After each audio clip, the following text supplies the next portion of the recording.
Hey everyone, I'm Yo Dead Guy. Today's video is going to be a little bit different. It's not going to be gameplay footage or anything like that. I'm talking about FAQ today. And I'm not talking about the mod, I'm talking about the FAQ on the Void Interactive website. So in the FAQ, I'm going to go over a couple things that pertain to hopefully the future of Ready or Not. And I'm going to talk about things that are in PvP as it stands that are on this list. Everything going forward is going to be speculation unless it pertains to PvP right now. I'll be skipping most of this list just because a lot of this stuff is already answered or people already know about it. There's a lot of stuff about supporter editions and NDAs and all that stuff. So if you want to read it, take the time, go back through and read all of it. I'm going to stop here on this question. How do I get into the supporter edition Discord? You would have gotten an email if they're not sending out any more emails, which I don't think they are. Here's the link for it right here. It's on their website. If you have supporter edition, but you're not in the Discord, you can just go ahead and put this in to your ad server and it will come up. You will have to verify that you bought the supporter edition. I got this question a couple times. It's one of the ones that doesn't really pertain to gameplay, but it's something that most people ask about. In the supporter edition, it says that we are going to have our names in the credits. What names are you going to use? When Ready or Not gets closer to its final full release, we will send a form to our supporters which will allow them to enter their name or preferred handle or nothing at all for the credits. So obviously they'll send an email, you'll fill it out, and then your name will be in the credits. Hopefully they have some type of filter so that way people don't just do nothing but profanities, but obviously it's the internet, so anything goes. First things first, what are the system requirements? I'll stop right here. You guys can pause the video, take a screenshot, do whatever. This is the minimum. This is the recommended. These next couple questions I'm going to go over are all content related. The first question is, will Ready or Not feature controller support? Right now in the later stages of alpha, we do see controller support. It's not great. They do plan on having it in beta. Obviously right at this moment, it's a PC game, so most people will not do controller support, but they are going to have it if you are someone that does want controller support. Second question, what is Void's plan when it comes to downloadable content, DLC, loot crates, etc.? Void Interactive developers are gamers themselves and do not believe in only allowing its players to progress if they spend more money on the game. There will be some items that can be earned through gameplay progression.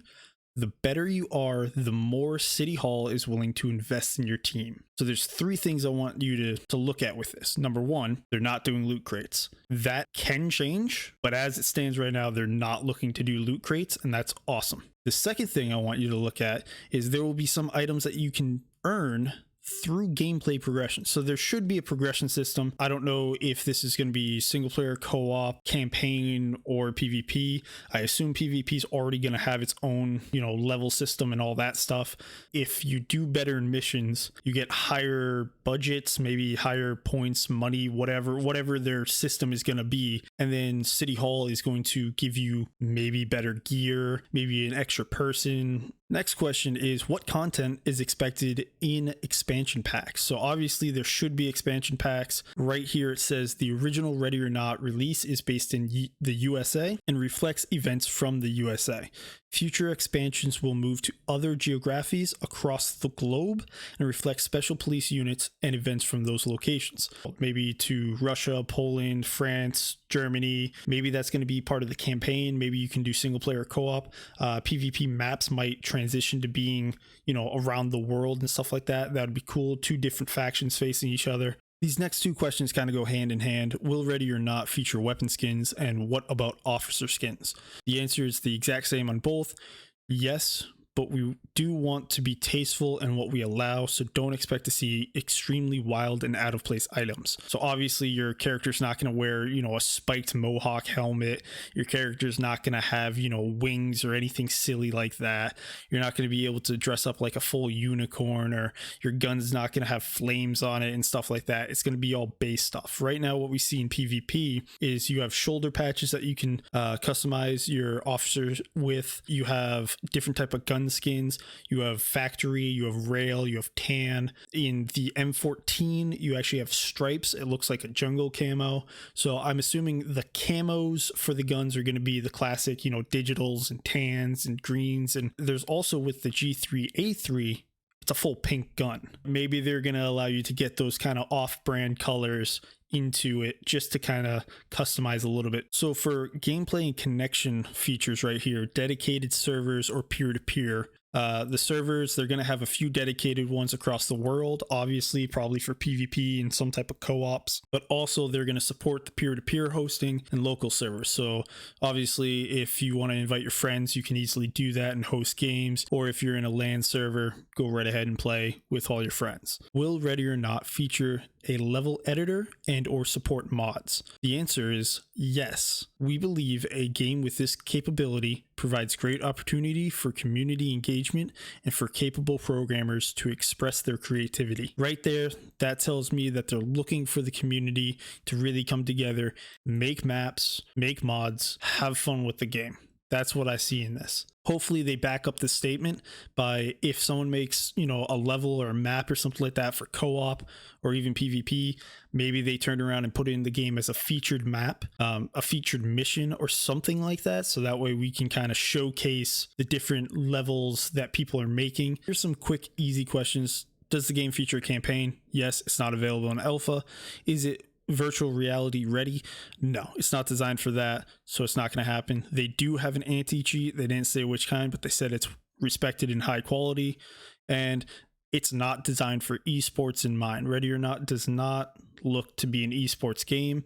All right, so now we're more into the gameplay. Right here, I want to talk about, do tasers always work? This is something that I was terrified of, to see, you know, someone walk up with a taser, hit you, and it automatically works while you're wearing heavy armor. At the moment, they do always work in the alpha. It's just a matter of whether or not you're close enough to hit the target. This will change going forward in order to reflect a more real life experience. So hopefully, if you're wearing heavy armor and they hit you in, you know, the middle of the armor, it just falls or bounces off and you won't actually get tasered.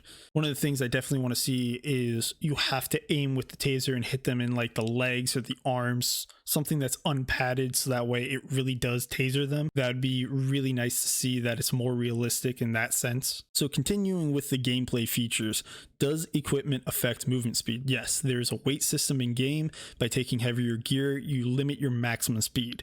One other thing to add to that is, if you take the heavier gear, you actually take longer to start to sprint. Are there different levels of armor? Yes, you can pick which type of plate carrier and what kind of plates go into the carrier and where those plates will go. This next question actually goes back to the plate carriers. Is the armor degradable? And yes, ceramic plates may break and become less effective. So what kinds of plates go into the carrier? Right here they say ceramic plates is one of the plate types that can go into your carrier, and they may break and become less effective. That's something that we might actually be seeing right now in PvP. If you're wearing heavy armor, you can block 3 bullets, and then after that you can't block anymore. So that's one of those things where you might actually be already wearing ceramic plates as a default, and 3 bullets breaks the plate and then it became less effective. So now you're actually taking the damage that you should be taking if you were wearing light armor or if they were hitting skin. So right here we're going to talk about, how does the health and damage model work? There will be a small silhouette of your player in the bottom of your screen, alerting you to damage and injury you may have suffered. Damage will impact your speed, vision, and aim. So we see that in the PvP, bottom left side of your screen. You see your character standing there. If you get shot in the arm, it goes red. If you get shot in the leg, it goes red. If you get shot in the chest or head, they all go red. One of the things you can do in the PvP is you can heal yourself with a med kit. If you have a broken bone and you've passed that damage threshold to allow you to heal yourself. After you heal yourself, you'll see your silhouette start flashing yellow, and then it will stay yellow for the parts that you fix. You're still going to have a slightly broken arm because you just kind of splinted it or did whatever you do to it. Right now, currently, the animation is popping your fingers back into place because they broke. This next question I'm going to highlight because a lot of people have an issue with this one. Are headshots fatal? Most of the time, yes. Glancing shots will not always kill instantly with a single shot, but suspects will likely bleed to death, especially if it is a drugged up suspect. if they're wearing some type of up armoring or ballistics face mask or anything like that, it might not insta kill them. It's gonna turn around and glance off their helmet. If you're shooting off to the side of their head and it nicks them, it's not going to be an instant death because you nicked them.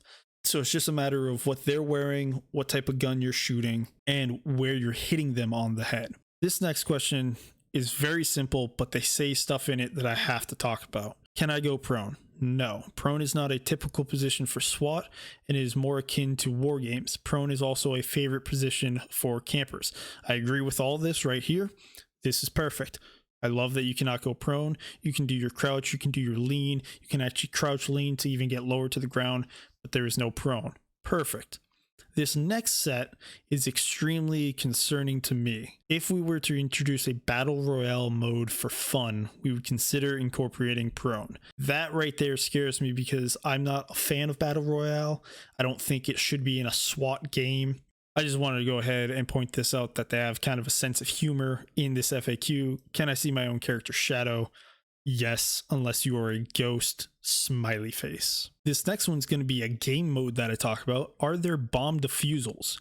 Yes, there will be a bomb defusal mode in the game. So maybe a search and destroy type of game mode. You have a search and destroy one life type thing, or maybe like a CSGO type of bomb defusal where the terrorists are going into a building to try to plant something and the SWAT team's trying to defend it. This next question is going to be more content related. How many maps will Ready or Not have on release?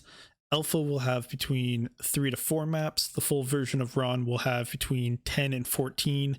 I'm assuming with DLC a little bit later after full release, you're going to have more than 10 to 14, obviously, if you're going across the world. If this is just the USA maps, that'd be awesome. That's a lot of maps. That's a lot of content in there.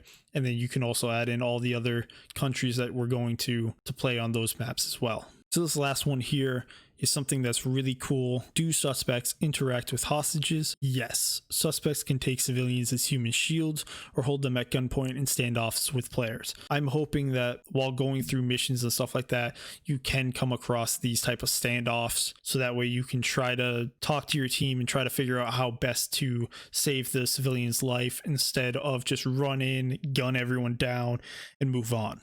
So again, this is the FAQ on the Void Interactive website. It's open to the public. You can click on it and just start reading it. I definitely recommend everyone read the FAQ to see what type of ideas and which direction they're going for the full release. I touched up on some of the major ones here, obviously the DLCs, and obviously how gameplay works as of right now and possibly in the future. Again, most of the stuff was speculation from me on what's going to be happening during full release with what the answers they gave us. I'm looking forward to more content that they gave us, hopefully an update soon. Obviously, that's a meme right now, but I really am holding out to see whether or not they can give us beta at some point in the near future. I will be continuing to put out content for the PvP aspect since the NDA is still lifted on that and I can freely show and stream it. I do stream Monday through Friday at 5:30 p.m. Eastern Standard Time. Come by. You can ask questions about the PvP. Again, I can't say anything about PvE because it is still under NDA. I hope you enjoyed the video, and I hope you got some ideas on where Void Interactive is going with Ready or Not for the full release. In the description below, I will put down my Twitch link and my Twitter link, where I always post when I'm going live, when you can watch me playing Ready or Not. You can also contact me on both and ask me questions about PvP or where I think Void Interactive is going with this game. Once again, I hope you enjoyed this video and have a wonderful day.